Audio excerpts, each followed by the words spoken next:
আচ্ছা বড়দা, তোমাকে কে বলেছিল আমার দোকানে সমস্যা নিয়ে থানায় যেতে?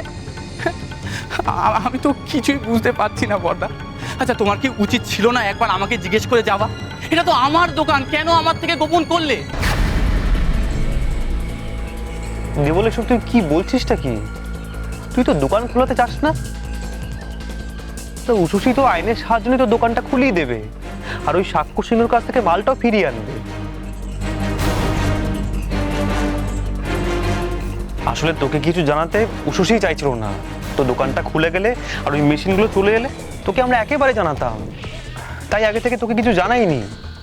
আরে এখানে তো মায়েরও সাই ছিল, তুই কেন তো রেগে যাচ্ছিস বলতো?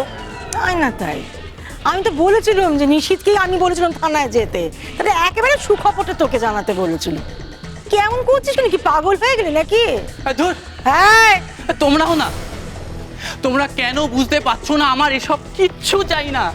আমার দোকান যেমন বন্ধ আছে তেমনই থাক, আমার কিচ্ছু চাই না। কে তোমাদের বলেছে যে উপকার করতে আমার? আচ্ছা বড়বুদি, আমি তোমাকে কখনো বলেছি তুমি আমার ভালো চাও? হ্যাঁ? আচ্ছা বড়দা, আমি কি কখনো তোমাকে এটা বলেছি যে তোমার উপকার ছাড়া আমি বাঁচবো না? হ্যাঁ? আমি কি কখনো তোমাদের হাতে পায়ে ধরে ভিক্ষে করেছি যে আমাকে বাঁচাও, আমার উপকার করো? বলো তাহলে, কে তোমাদের এই কাজটা করতে বললো? এই কি কি হচ্ছে নাকি? হ্যাঁ, এই দেবলের চিৎকারে তো একেবারে বাড়িতে থাকা দায় হয়ে উঠেছে। হ্যাঁ, সবে চোখটা বুঝেছি একটু ঘুমোবো, এমন চিৎকার শুরু করে দিলি যে বুকের ভেতরটা ধরপড় ধরপড় ধরপড় করছে। তো কি হলো নাকি? হ্যাঁ, ও বাবা, বাবা তুমি বড়টাকে বারণ করো না আমার দোকান যেন না খোলায়। দেখো আমি যেমন আছি ভালো আছি, আমার ওই দোকান দরকার নেই, আমার চাই না ওই দোকান।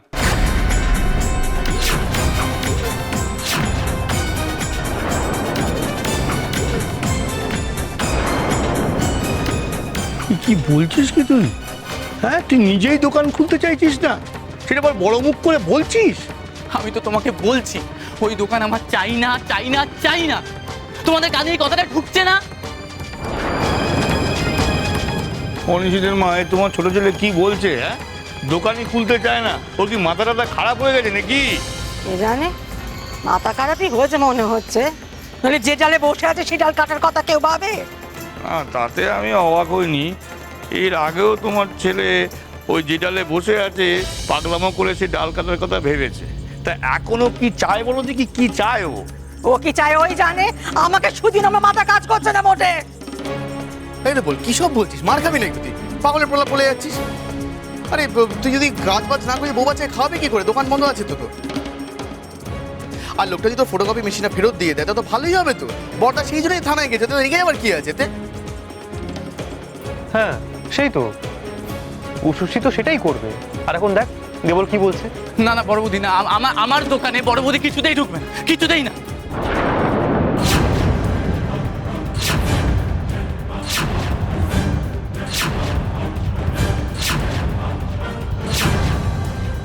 এই দেখো কি বলছে বলো দেখি।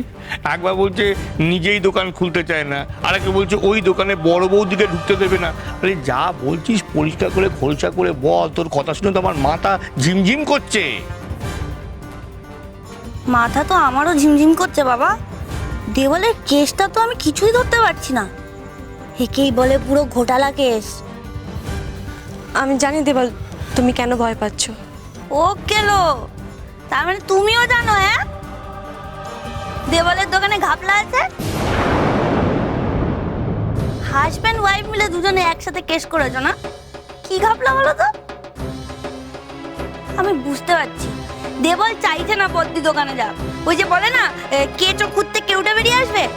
কি ভাই, বড় সড়ো কেউটা বেরোবে নাকি?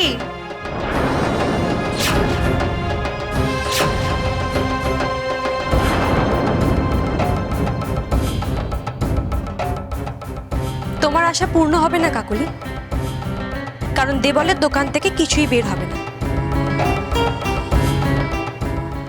এমন কিছু তো নয়ই যাতে দেবলকে দোষী বলা যায়। কিন্তু তাতেও দেবল নিশ্চিত হবে কিনা আমি জানি না, কারণ ওর দোকানে যদি কোনো সমস্যা নাও থাকে আমি শিওর উশসী ঠিক কোনো না কোনো একটা সমস্যা বের করে ওকে বিপদে ফেলার চেষ্টা করবে, আর তাই জন্যই ও ভয় পাচ্ছে। হ্যাঁ, ডায়না ঠিকই বলেছে। আমি আর বড় বৌদিকে নতুন কোনো সমস্যা তৈরি করতে দেবো না। আমার শান্তি চাই। ওমা দোহাই তোমার, তুমি বড় বৌদিকে প্লিজ আটকা। এই দেখো, আমি ডায়নার গয়না বিক্রি করে এসেছি। দেখো দেখো, আমার কাছে অনেক টাকা আছে। এই টাকাগুলো আমি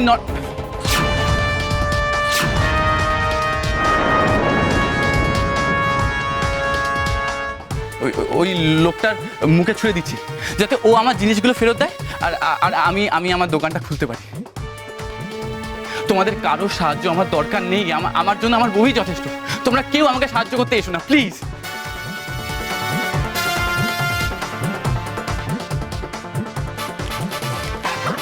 তো যা ইচ্ছে তাই কর, এখানে আইতে বক বক করিস না। বর্দা তুমিও পারো, আর তোমার নিজেরও তো ব্যবসা আছে। আর দেখো, তুমি ইনভলভ হও তাতে কোনো ক্ষতি নেই। তুমি ইনভলভ হওয়া মানে বড় বৌদি ইনভলভ হওয়া, আর বড় বৌদি ইনভলভ হওয়া মানে অশান্তি। আর কি?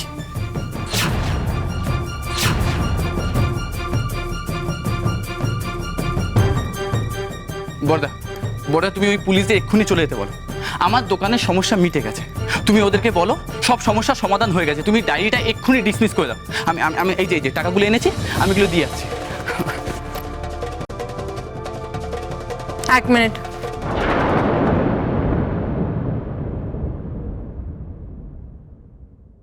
তুমি তো তখন দোকানের সামনে বললে তুমি কারুর কাছ থেকে টাকা নাওনি, তাই তো?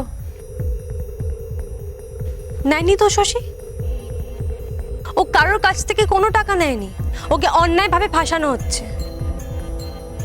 বেশ, যে টাকা তুমি নাওনি সেই টাকা তুমি সাক্ষ্য সিংহকে কেন ফেরত দিচ্ছ?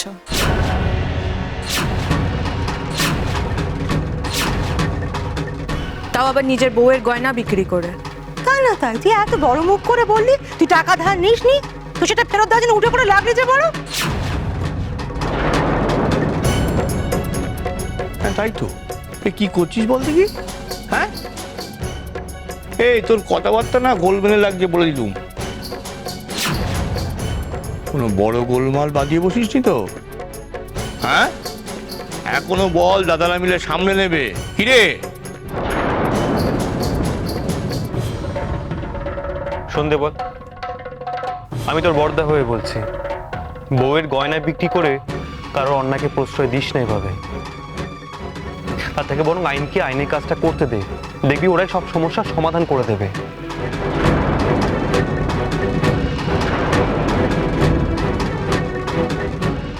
সেই তোর কাছে মা লক্ষ্মী থাকবে কি করে? তুই নিজেই এত চঞ্চল, মা চঞ্চলা তোর কাছে থাকেন? তিনি তো বাহনে পিঠে চেপে উড়ে উড়ে যাবেনি। নিশিত, তুই বড় বৌমাকে নিয়ে যা, কালকে সকালের মধ্যে দোকানটা খোলার ব্যবস্থা কর, তারপর না হয় দেবর ওর বউয়ের গয়না ফিরিয়ে এনে দেবে।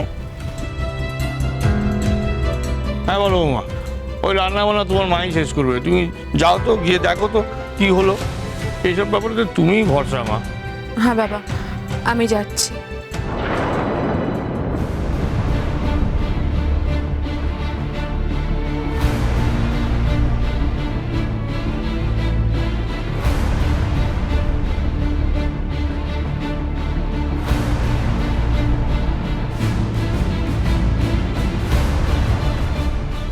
আজ রাতেই বড় একটা ডামা হবে। দেবল আজ মনে হচ্ছে শেষ। একটাই কথা বলবো শশী, আমার স্বামীর ভালো করতে গিয়ে প্লিজ কোনো ক্ষতি করো না। কারোর সংসারের ক্ষতি করলে তোমার নিজের সংসার কিন্তু বাঁচবে না, মনে রেখো। মনে রাখবো, যে অন্যায় করেনি তার বিরুদ্ধে অন্যায় হবে না, আমি কথা দিলাম।